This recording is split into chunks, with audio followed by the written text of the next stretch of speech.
Welcome to the Chronicles of a Cheating Wife channel. A new story every day. Don't forget to subscribe. I press play. The screen flickers.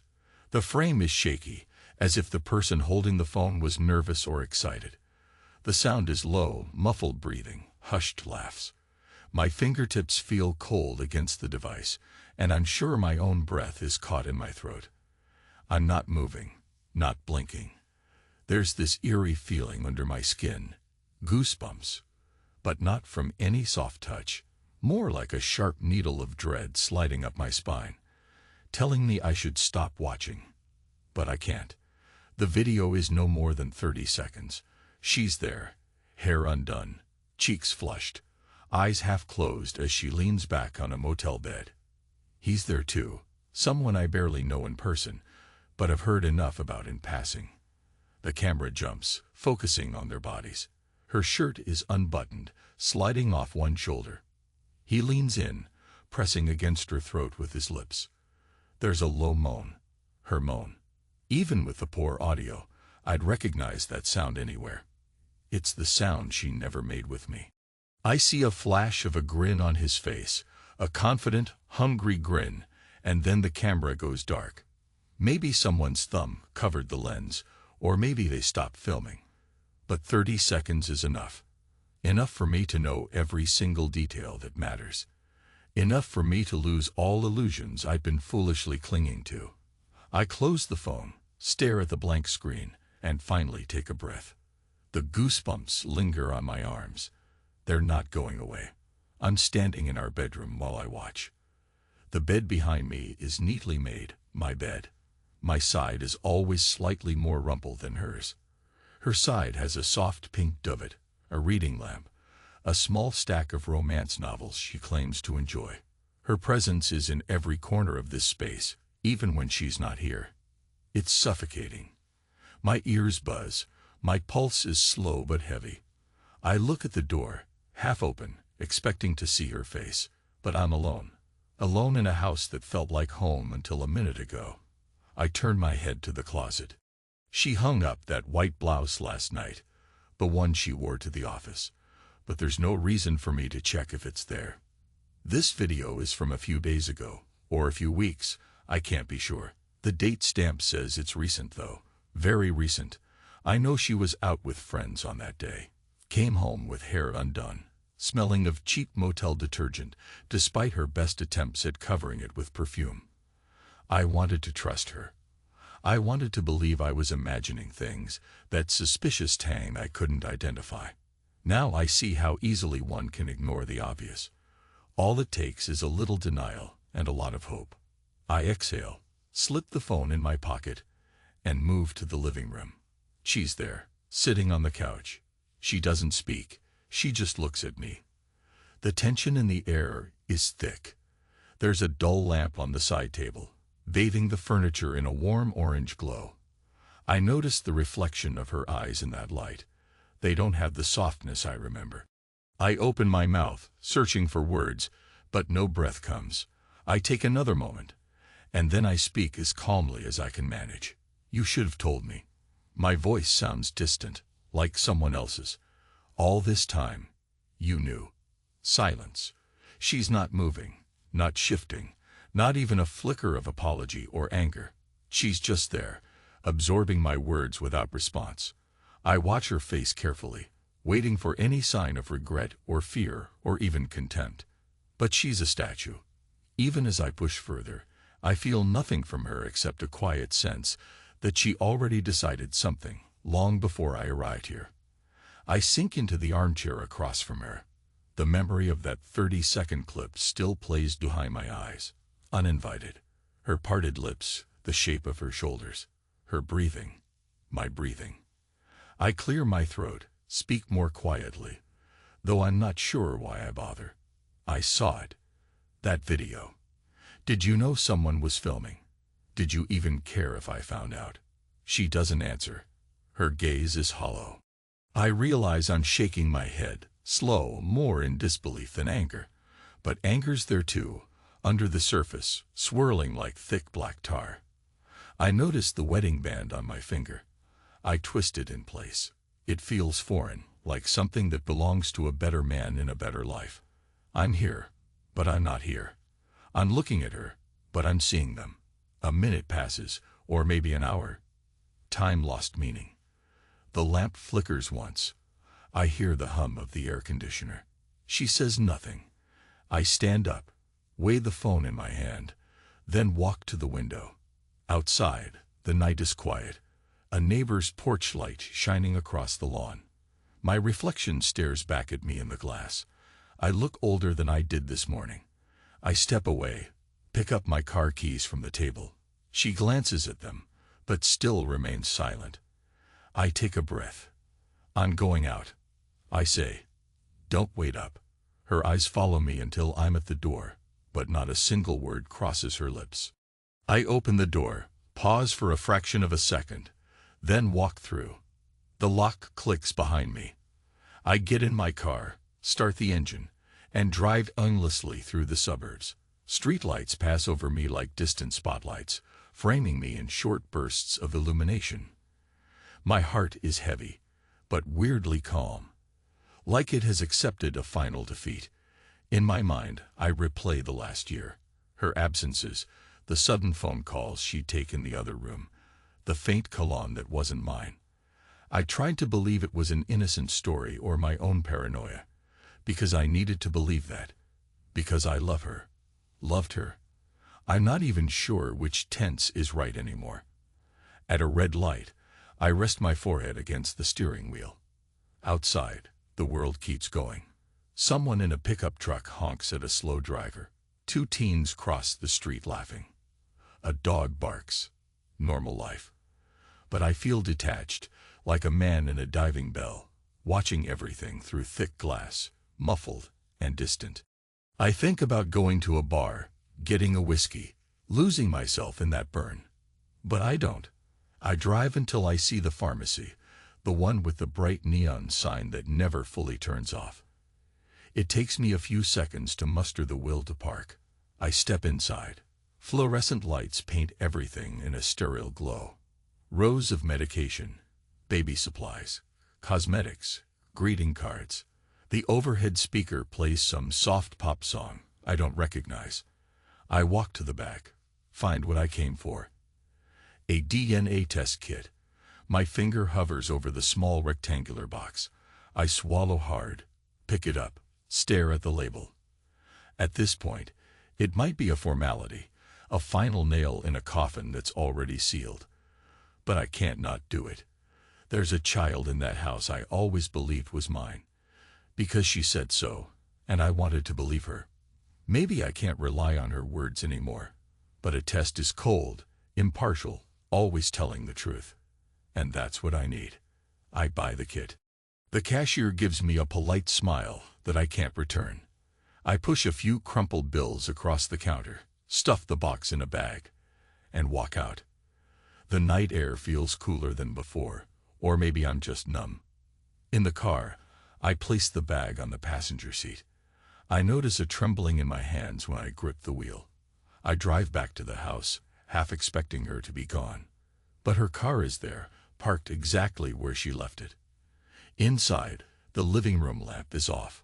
Only a faint light from the kitchen reveals her silhouette at the table. She looks up the moment I enter. The silence is more brutal than any words could be. I breathe through my nose, set the pharmacy bag on the counter. Then I approach her. She just watches me. Her eyes are wide, but I can't read them. I speak in a low voice, trying to stay calm. Tomorrow morning, I want you and him tested. I don't specify the child's name. I can't. If I say that name, I might break. I need to know. She nods, just once, but still doesn't speak. I stare at her, wanting her to say something, anything, an explanation, a confession, a cruel mocking remark. But she gives me silence. I rub my jaw, feeling stubble under my palm, and stare at the table where we once had family meals. A half-finished cup of tea sits there, steam long gone. I'm going upstairs. I say, "The kids are sleeping." She nods again. That slight tilt of her chin, then stillness. I walk past her, hearing the quiet shuffle of her feet behind me as she leaves the room. An invisible knife slices between us, dividing the house into separate worlds. I climb the steps, check on the children, my older daughter and my little boy. Both are asleep, peaceful, the warm glow of a nightlight illuminating their faces. My heart twists at the sight. They look so innocent, so unaware of the storm that's about to tear everything apart. I step into the master bedroom. The bed is still there, neatly made. I turn on the air conditioner to drown out the silence. Then I just stand by the window, looking at the darkness outside. My reflection stares back again, eyes hollow. I tell myself a man shouldn't cry. So I don't. But inside, I feel something wound-tight is about to snap. I don't know how long I stand there. Eventually, I go to bed, lying on top of the blanket, fully clothed, arms folded over my chest. The bed smells faintly of her lotion. I close my eyes and let emptiness fill me. Morning comes in small increments of light. I hear the children stirring, a shuffle of tiny feet across the hallway. I go through the motions of waking them, checking their pajamas, guiding them downstairs. She moves quietly through the kitchen, still not speaking. She pours juice for the kids, hands me a mug of coffee. I take it, but don't drink. My stomach is in knots. We exchange no words. The kids chatter about school, cartoons, something about a friend's birthday. I nod, force a small smile. They don't notice the tension, or at least they don't mention it. Later, I gather a sample from him, my supposed son. She watches me, her face void of emotion. I follow the instructions on the test kit, sealed containers and swabs. Everything by the book. I try not to look at the boy's trusting eyes. I tell him it's just a silly test Dad needs for work. He giggles, asks if it's about dinosaurs. I swallow, say yes, something about science. Then I store it all away, lock myself in the bathroom, and collect my own sample. She's waiting in the hall when I emerge. I hold the sealed envelope that will go to the lab. I get into my car and drive. The lab is across town, a featureless gray building. I drop off the envelope, fill out the forms, pay the fee. I'll get an email in about a week, they say. One long week. I thank them in a dead voice, then leave. Those days pass in a fog. The kids notice that I don't speak to their mother. They ask questions I can't answer. I leave for work, bury myself in financial reports and spreadsheets, come home late, try to avoid conversation. She remains silent throughout. Once, I catch her staring at me from the stairs. We lock eyes for a second, and something like sorrow passes over her face. But she doesn't speak, and I can't bring myself to break that barrier. A few days in, an old neighbor, Mr. Johnson, the gray-haired man from upstairs in our apartment building back when we lived in that small unit, calls me out of the blue. It's unusual. He says, "I'm sorry to trouble you, son. But, well, I saw your wife the other morning. She left in a shirt. Not yours. I'm sorry. I just thought you might want to know. That's all." His voice is tired, like he hates being the bearer of bad news. I close my eyes, thank him politely, and hang up. I feel no surprise. The test result is due tomorrow, but I already know what it will say. That night, I don't sleep. I sit in the dark living room, sipping water from a chipped glass. She's upstairs, presumably in bed, or maybe just as awake as I am, but she won't come down. She never does now. By sunrise, I feel more dead than alive. I get the kids dressed, drive them to school. When I get home, I check my email. It's there. Your results are ready. I open the file, skim through the text. The conclusion is crystal clear. Probability of paternity, 0%. I let out a breath I didn't realize I was holding. I'm in the driver's seat of my car, the air conditioner blasting so I don't hear the sound of my own heart. My chest is heavy, but no tears come. I repeat it in my mind. Not mine. It feels like the final door slamming shut. I sit there for an hour, or maybe two, feeling the dryness in my throat, the dull ache behind my eyes. The phone dings with a message from my boss, but I ignore it. My entire world is spinning around one fact. My wife's child is not mine. If that child is not mine, then who is she? And who am I? Eventually, I drive over to her father's place. He's an older man, a respectable figure in our community. He loves his daughter, always had. I doubt he knows the details of what she's been doing. She used to talk fondly of how he taught her values, morality, how to behave with integrity. But people change, or maybe they never were what they pretended. He opens the door, sees me on the porch with a sheaf of papers, printouts of her text messages, the chat logs I found on her laptop. I hand him everything without ceremony. He looks at them, flipping through each page. His face grows rigid. I stand there, silent, while he reads the explicit lines she exchanged with that manager from the travel firm. Her boss of pleasure, as she jokingly referred to him. It's all in black and white, undeniable. The father looks at me, then glances behind him to see if anyone else is around. He calls me inside, but I shake my head. He steps out onto the porch, lowering his voice to a hush. I don't know what to say. I hold up the final page, my test result. You raised this. I ask quietly. I'm not yelling. I'm not even trembling. My voice is hollow, but each word lands like a stone. You taught her to be this way. He looks at the pages, then at me, and the horror in his eyes is clear. I had no idea, he mumbles. He might be on the verge of tears, or maybe rage. I'm sorry. He can't meet my gaze for long. He glances back into the house, calling out to his daughter. She's not here, obviously. Then he turns to me with shoulders slumped, like he's been defeated by something too big to face. I don't linger. I walk away without another word. Out on the sidewalk, the sun beats down harshly, but I barely feel it. My footsteps are steady, each one echoing in my skull. I get in my car and drive back to my house.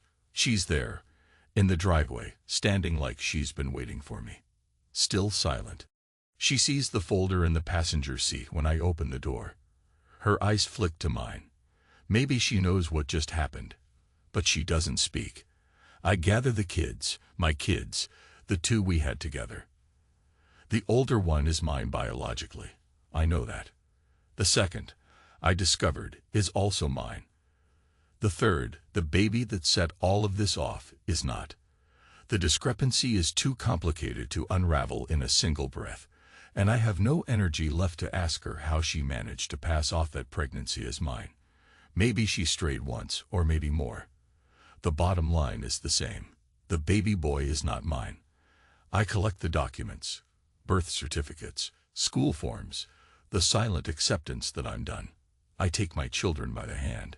She stands to one side, arms at her sides, the faintest tremor in her lips, but still not a word. I can almost hear her heartbeat in the hush. I whisper, "Go say goodbye to your mother." They walk up to her, uncertain, hugging her around the waist. She squeezes them in return, but no tears fall from her eyes. I watch the baby monitor left on the table. It's silent. She no longer needs it. The third child is upstairs, an infant in his crib, perhaps. She'll be left with him, the one who isn't mine, the one she had with someone else. That's her burden now. I guide my children to the car, help them buckle in. When I turn around, I find her standing by the front steps, holding the baby in her arms, a stroller beside her. The stroller is empty, and so are her eyes. I step closer just enough to see the faint lines on her face that I once traced with my fingertips. I can't feel anything for her now. My voice is so soft it's almost inaudible. I'm not staying. She says nothing. The baby squirms, letting out a little cry. She glances down at him, but her gaze is vacant. She's lost in a place I can't reach. I feel the final thread of connection break. The hush in the air weighs more than any scream. I look at the child for a moment. I want to feel anger or hatred, but he's just a baby. The only person I can hold accountable stands before me. And she's offered me no explanation, no apology, nothing. I back away, step by step, until I reach the car. Then I open the driver's door. My children watch me from the back seat, uncertain. I sigh quietly. We're going somewhere else. I tell them, though I'm not sure where that will be. Just somewhere away from here. She remains on the porch, hugging the baby to her chest. The stroller stands abandoned at her side like a useless prop, a symbol of everything that should have been there but wasn't. I turn the key in the ignition, and the engine rumbles to life. We drive off. I catch one last glimpse of her in the rearview mirror, alone, silent, the morning sun glaring against the empty stroller, a perfect picture of a shattered life. She made her bed. Now she lies in it. I press the accelerator, feeling no triumph, no relief, only a cold emptiness that weighs heavier than grief. I pull onto the main road, past the grocery store, the school, the park, familiar places that hold too many memories. My daughter asks if we can stay in a hotel tonight. I say, yes, we'll do that. She seems relieved in the innocent way children are, as if this is just a fun adventure. My older child is old enough to sense tension, but not old enough to understand the deeper betrayal. For now, I'll pretend it's a temporary trip. We check into a modest hotel on the outskirts of town. A beige building with a flickering neon VACANCV sign. The kids run around the tiny room, excited by the novelty of it all. I drop our small bags on the bed, exhale slowly, then open the drapes to look at the parking lot. The sky's turning orange and purple, painting the asphalt in tinted shadows.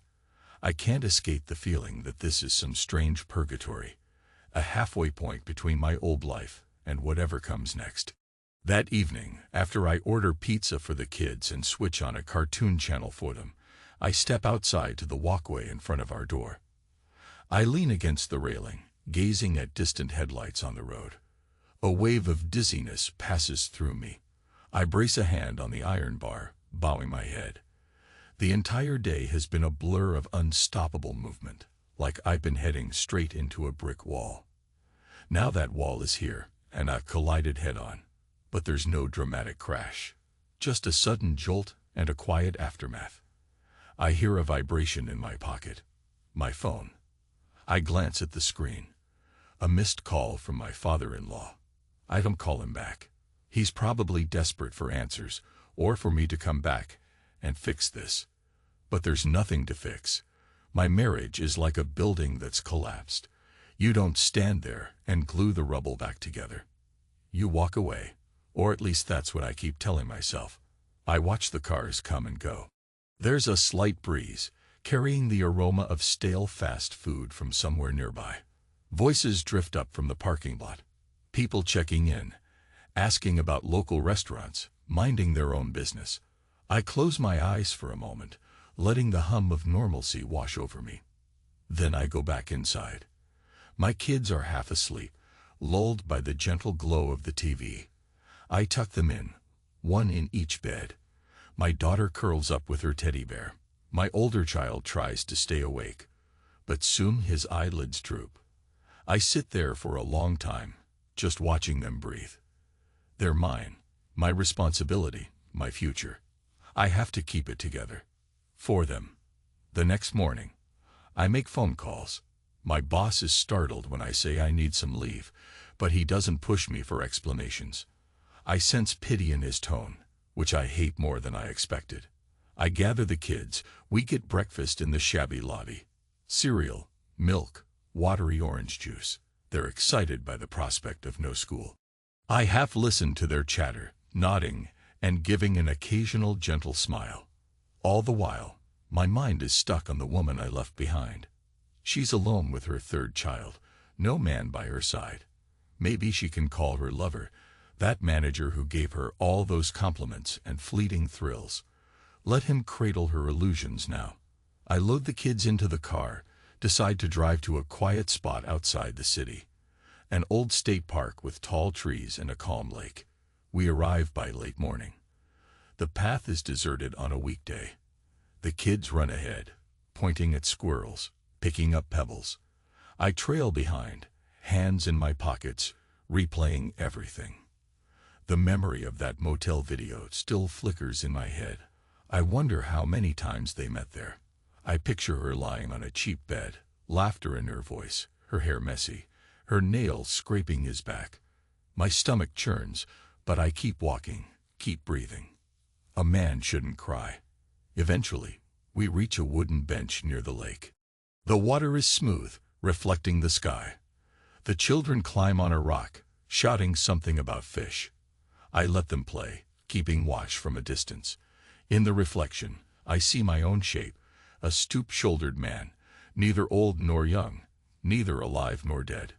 My wedding band gleams in the sunlight. It feels like a ring of lead on my finger. I consider taking it off, but for some reason I don't. Not yet. I hear a rustle behind me. A fisherman passes by, nodding politely. I nod back. That small interaction feels jarringly normal. I'm used to normal. But normal is gone, replaced by this internal emptiness I can't begin to describe, as if a large chunk of me is missing. I keep my face blank, not wanting the kids to see. They chase each other across the grass, giggling in the bright morning light. I think, this is all that matters now. By mid-afternoon, we head back to the hotel. I order sandwiches to the room. The kids watch more TV. I flip through my phone, ignoring messages from my father-in-law. My mother calls. I answer with a quiet greeting. She immediately senses something in my tone. What happened? She asks, voice concerned. I glance at the kids, lower mine. I'll tell you later. It's complicated. Are you safe? Are the kids okay? We're fine. I say, we'll figure it out.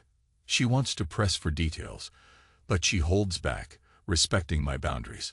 I promise to call soon. Then I hang up. I set the phone on the dresser. The reflection in the TV screen shows me a man with dark circles under his eyes, mouth set in a grim line. I say nothing, do nothing. A part of me wonders if I'm handling this well, or if I'm in shock. Possibly both. Late that night, after the children are asleep, I step outside again. I lean against the same railing, stare at the same parking lot. My mind drifts to the possibility of what I might do next. It hits me that I want a moment of closure, a final confrontation with that manager who slept with my wife. But I don't have the energy. And what would I gain? More bitterness. He's not the root of the problem. She is. Or maybe it's me, for not seeing this earlier. I run a hand over my face. I feel as though I'm a ghost, wandering in the half-light, stuck in a dimension where the living have no place for me. The only anchor I have are those kids, asleep on identical queen beds behind that thin wall. I think about them constantly, about how I'll make their lives stable again, how I'll be father and mother at once. My older boy is old enough to ask tough questions soon. My daughter will need me in ways I don't fully grasp yet. But I'll do it. I have to. The next few days blur together. Phone calls with a lawyer, quiet dinners with the kids, short walks around the hotel. I shift some money from our joint account to a personal one, aware that I'm cutting ties. I arrange for new living arrangements, find a small rental house a few miles away from my old job. It's half the size of our original home, but it feels more honest. The landlord agrees to let me move in at the start of next month. I say yes. One morning, I pack the kids in the car and drive them to see a potential new school. It's not fancy, but the staff is friendly and the playground is big. The principal greets me warmly, eyes flicking to my ring, then to the kids, but doesn't pry. I fill out some preliminary forms. A sense of finality settles over me. I'm building a new life. Without her. A week after I left, I go back to the house. The kids wait in the car. I tell them I need to grab some things. They nod, uncertain, but they trust me. Stepping inside, I notice the living room curtains are drawn. The place feels stale and dim. She's sitting on the couch, the baby in her arms, but there's no warmth on her face. She looks up at me, silent as before, and that emptiness in her eyes sends a chill through my spine. I approach her slowly. I speak in a calm tone, though inside I'm bracing myself. I need the documents for the kids, school forms, birth certificates, all of it. She shifts the baby, stands, and retrieves a folder from the bookcase. She hands it to me without a word. I glance at it briefly, confirm everything's there. Then I look around the room. The walls are full of photos, family pictures from happier days, or illusions of happiness. I remember how she insisted on capturing every Christmas, every birthday, every trip to the beach. Now those photos feel like lies. My gaze lands on a framed snapshot of the two of us, smiling on our wedding day. She was wearing that white dress, the wind blowing her hair, and I had my arm around her, feeling like the luckiest man alive. I step closer, pick up the frame. A hairline crack runs across the glass, right through our faces. I wonder if she smashed it, or if it fell by accident. I set it down gently. I'm not sure what that crack means, but it feels symbolic. I turn to her. She's watching me, still holding the baby. I notice the stroller in the corner, unused, a hollow shell. The baby whimpers. She rubs his back, calms him, and stares at me with that same lifeless gaze. I swallow, trying to push down the anger and sadness that swirl inside me. You could have told me sooner, I say, voice low. Saved everyone some heartache. Why didn't you? She doesn't answer, her lips parted but no sound coming out. I exhale, feeling the final shred of hope dissolve. This is it. There's nothing left for us. I take a step back, the folder clutched against my side, and nod once, as if acknowledging a silent farewell. I speak to her in a soft monotone, as if from beyond a grave. I'm taking the kids. Don't look for us. It's best this way. She stands motionless, baby in her arms, eyes wide but empty. I wait for a protest, a cry, something. But there's only silence, as though she has no more fight left. Maybe she gave it all to that man who filmed the video. Maybe she spent it lying to me for months. I can't pretend to know her anymore. I turn away, walk to the door. My footsteps echo in the hush.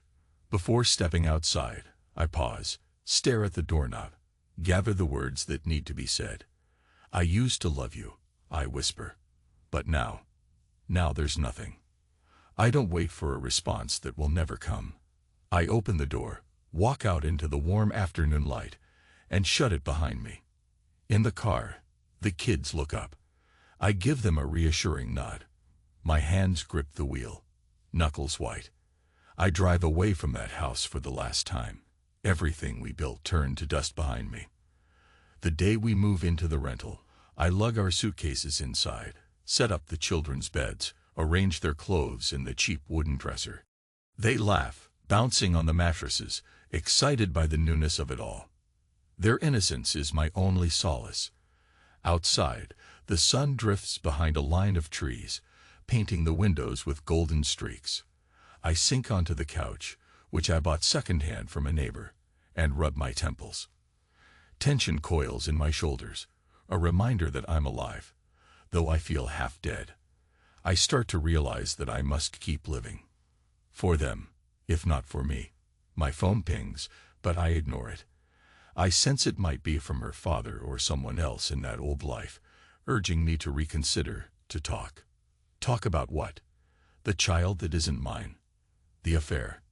The baby in her arms with another man's eyes. I have no words left to say, no tears left to cry. I'm wrung out hollow. There's no revenge to be had beyond what's already happened. I took my children and my self-respect. I left her with that empty stroller and an empty bed. Night falls. The kids sleep, worn out from the excitement. I step outside onto the small wooden porch, leaning on the railing, looking into the darkness. Some neighbor's TV mumbles through an open window. A cat scampers along the fence. In the distance, cars hum on the freeway. Life goes on, indifferent to the heartbreak inside me. I stand there, letting the night air cool my face. It reminds me of that old phrase my father told me once. A man doesn't cry. He deals with it. So I deal with it. I internalize it. I'm not sure if that's healthy or not, but it's all I know. The next morning, I awake to the sound of my phone vibrating on the nightstand. I check the caller ID. Her father. I let it ring, then check the voicemail. His voice is subdued, apologetic, asking me to call him back. He wants to talk about what's best for everyone, to see if we can come to some arrangement. I don't want to discuss anything. I delete the message, day by day, the kids, and I settle into a routine. I cook them simple meals, drive them to their new school, come home to fill out job applications for a local consulting firm. My old boss was understanding, but I couldn't keep my position in the old city. It was too tangled with the life I've left behind. I find a part-time job to tide me over, just enough to keep bills paid. It's not glamorous, but it's honest work. Sometimes I catch myself stopping mid-step, remembering how she used to hum while folding laundry or dance around the kitchen. Then I shake the memory away. Her ghost lingers, though I try to bury it under the monotony of survival. It's a slow, grinding process, but one day I realize I haven't thought about that motel video for a solid 3 hours. That's how healing works, I suppose, in increments so small you barely notice them. Late one evening, I'm on the porch again, the children asleep inside. My phone buzzes with a text from an unknown number. I open it. It's from her. A single line, "I'm sorry." No punctuation, no elaboration. I stare at the screen for a long time, feeling an old wound flare up. Then I lock the phone, tuck it into my pocket, and stand in the darkness, listening to the rustle of leaves in the breeze. An hour passes, then 2. I look at the phone again. No new messages, no second attempt. Just that lonely, "I'm sorry" that arrived too late and too empty to matter. I'm not even sure if I wanted an apology. It doesn't change what happened.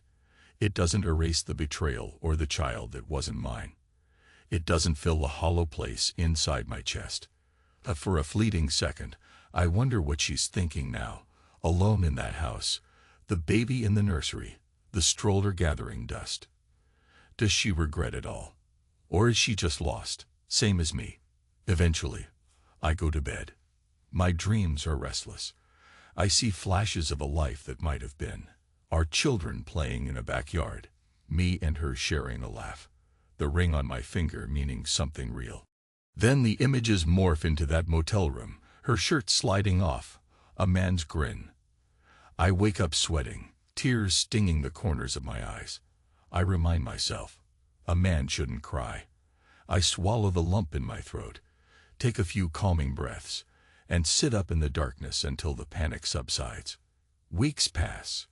I sign the divorce papers when they arrive. She never contests the custody arrangement, whether out of guilt or resignation. I don't know. The lawyer expresses surprise at how quickly this is going. I just nod, sign, date, initial. There's something final in each stroke of the pen. By the time I walk out of that office, I feel a surge of relief mingled with sadness. I stand on the sidewalk, blinking in the midday sun, telling myself that I'm free, that I did the right thing. But inside, I'm aware I've lost a piece of who I was, maybe the best piece. That evening, I treat the kids to pizza at a local diner, then take them for ice cream. We sit at a round booth under flickering neon lights. They laugh about flavors, guess the capital of random states, ask me silly riddles. I play along, forcing a genuine smile for them. As we exit, my older child tugs on my sleeve, looking up with worried eyes. "Are we ever going back?" he asks, voice small. I crouch to meet his gaze. "No," I say gently. "We have a new start now." He nods, sniffs, and rubs his nose, fighting tears. I bring him in for a hug. I feel his heartbeat against my chest. I whisper, "It's okay to be sad. Even if I can't allow myself to cry, he's still just a child. He can shed the tears I can't. When we get home, the kids retreat to their rooms, lost in a mixture of relief and confusion. I stand in the living room, turning off the lights. The silence is thick, but not as suffocating as before. I realize I'm gradually making this place into our home. On the mantel, I've placed photos of me and the kids. There's no trace of her. It's better that way. Eventually, I find enough stability to settle into a better-paying job at a regional office that values my experience. My new coworkers ask polite questions about my family, but I keep my answers brief, guarded. Nobody presses too hard. There's a mutual respect for boundaries among grown men who've seen heartbreak in their lives. Some of them are divorced, some are single dads. We share glances that say more than words ever could. On a day off, I take the kids hiking in a nearby canyon. The wide sky, the dusty trails, the distant hum of wind through the pines. It all feels cleansing. My daughter picks wildflowers. My older boy climbs every rock in sight. I trail behind, letting them lead. Watching them, I wonder if they sense how close we came to crumbling entirely, or if they just see the present. A father with them, laughing at their jokes, offering a steady hand. Perhaps that's all they need. We reach a scenic overlook. The canyon stretches out below us, a tapestry of greens and browns, with a winding river glinting in the sun. I stand there, eyes locked on the horizon, letting the breeze wash over my face. For a moment, I'm seized by a wave of intense sorrow. I want to scream at the emptiness, to call out her name and demand an explanation that might fill the hole in my heart. But I don't. I stay silent, abiding by the unspoken rule. I'm not allowed to break. My older boy tugs on my shirt, pointing out a hawk circling overhead. I nod, muster a smile, say, "Beautiful, isn't it?" He agrees, wide-eyed. We remain there, father and children, the wind stirring our hair, the sun warming our shoulders. An image of calm that I never thought I'd find again. By the time we descend the trail and head back, the kids chatter about random topics, school games, cartoon plots, little jokes only they understand. My heart aches to see them carry on with such resilience. I realize they're stronger than I gave them credit for. They adapt. Maybe I can learn from them. That night, as they sleep, I look through old pictures on my phone. Scrolling back through the years, I come across the wedding photo. My finger hovers over the option to delete it. I can't bring myself to do it yet. Instead, I set the phone aside. I stare at the ceiling, listening to the hum of the house settling. I think about everything that happened. The video, the silent confrontation, the test results, her father's shock, the empty stroller. That single moment when I walked away with the kids, leaving her behind with a baby that wasn't mine. In my mind, I see her face from that day. Unblinking, silent, broken. I close my eyes, swallowing the bitter taste of regret. I'm not sure if it's regret for what she did or regret for trusting her in the first place. Probably both. Over the next months, daily life becomes easier. I enroll the kids in sports, help them with homework, cook simple dinners. I fall into a rhythm of early mornings and quiet evenings. Once in a while, I get a text from an unknown number, likely her or her father. I ignore them. The legal process is done. The dust settled. I owe her nothing. Still, the emotional scaring remains, lurking beneath my outward calm. In the mirror, I look thinner, older. My hairline has receded a bit. My eyes carry a haunted look that wasn't there before. But there's also a new hardness in my expression, a determined set to my jaw. I've survived betrayal, endured the ripping apart of my family. There's not much left that can scare me. Sometimes, as I'm drifting off to sleep, I recall the final image of her, that empty stroller on the porch, the baby crying in her arms, the sun glaring across her face. She didn't chase after me, didn't beg or scream. She just stood there, letting me go. That tells me everything I need to know about what was left between us. Nothing. Then, one quiet evening, as I'm folding laundry in the living room, I hear a gentle knock on the door. My heart kicks, but I keep folding my son's t-shirt. Another knock. I open the door. Standing on the threshold is the older neighbor from back in our old apartment, Mr. Johnson. His hair is whiter, his face lined with concern. We greet each other politely. He says he found me through mutual acquaintances. I let him in, offer him a seat. The kids are asleep. He hands me an envelope, eyes downcast.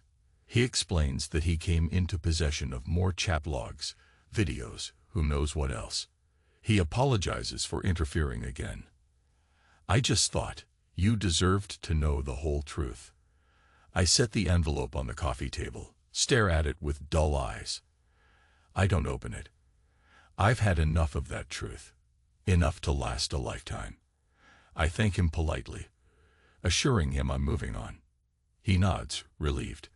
After a few minutes of small talk, mostly about him and his health, he leaves. I close the door, lock it. The envelope remains on the table. I won't bother reading it. It doesn't matter now. I pick it up, slip it into a drawer without a glance. The truth has already done its damage. More details will only reopen wounds. Days later, I drive my children to a new church we've started attending. The pastor's a soft-spoken man who preaches kindness and forgiveness. I'm not sure I'm ready to forgive her, but I appreciate the sense of community. People greet us warmly. I see a man in the pews who, from the heavy lines on his face, has known heartbreak of his own. We exchange a nod. No words, just a shared acknowledgement that we've both crawled through the fire. Seasons change. My little rental house now has a small garden patch out front with flowers my daughter planted. The kids are doing well in their classes, making friends. I juggle work and home responsibilities, sometimes stumbling, but always determined. Every night, I check on them, watch their sleeping faces, reassure myself that they're safe, that this is real. One evening, I catch my reflection in the dark window. I still see a man with hollow eyes, but there's a flicker of resilience, a sense that I've weathered the worst storm of my life. The memory of her betrayal remains lodged in my mind like a splinter, but it no longer consumes me. I take off my wedding ring for the first time. I hold it between my thumb and forefinger, letting the kitchen light glint off the gold band. A wave of memories washes over me. Our honeymoon, the day we found out we were going to have our first child, the nights we fell asleep whispering the smallest details of our day. All illusions, or maybe truths that ended too soon. A long breath escapes me. I set the ring down on the counter, feeling an unexpected sense of calm. This is my final act of letting go. I think about tomorrow, the next day, the next year. A slow climb toward a future where I'm no longer haunted by her voice or her silence. I switch off the kitchen light. The house settles around me, a soft hush that feels strangely peaceful. The kids are asleep. I'm alone, but not lonely. Not in the same way. I stand in the darkness, letting it wrap around me. I can almost hear a faint pulse in the walls, a rhythm of life that continues despite everything. My heart beats in time with it, steady and constant. I pick up the ring one last time, then drop it into a small wooden box. I close the lid. A man shouldn't cry, and I don't. My eyes remain dry, my voice silent. But inside, I feel the place where tears should be. The ache is there, an echo of everything I've lost. My chest rises and falls. I inhale, exhale. The moment passes. Then I head upstairs, away from the old ghosts, away from the memory of her eyes in that final moment. I walk into the darkness, and that darkness no longer holds her gaze. It belongs to me now. The end is abrupt, but I find a strange release in that sudden stop, like a door slamming shut on a chapter I refuse to relive. The next step is mine alone, and whatever I decide, it won't include her. I hold on to that quiet victory as I take the stairs, each footfall a beat in a steady march forward.